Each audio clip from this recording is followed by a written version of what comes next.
মা বেহুলা তাদের প্রণাম কর মা। সাবিত্রীর মতো হও গো জননী।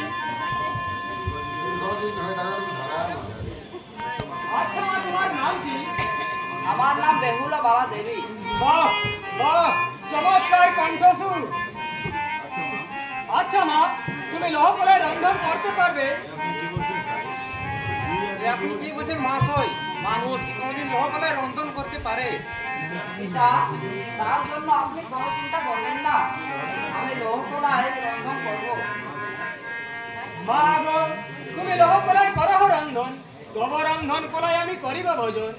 যদি তুমি পারো লৌহ কলায় রন্ধন করিবারে, পুত্রের অর্ধাঙ্গিনী হবে ধরার মাঝারে।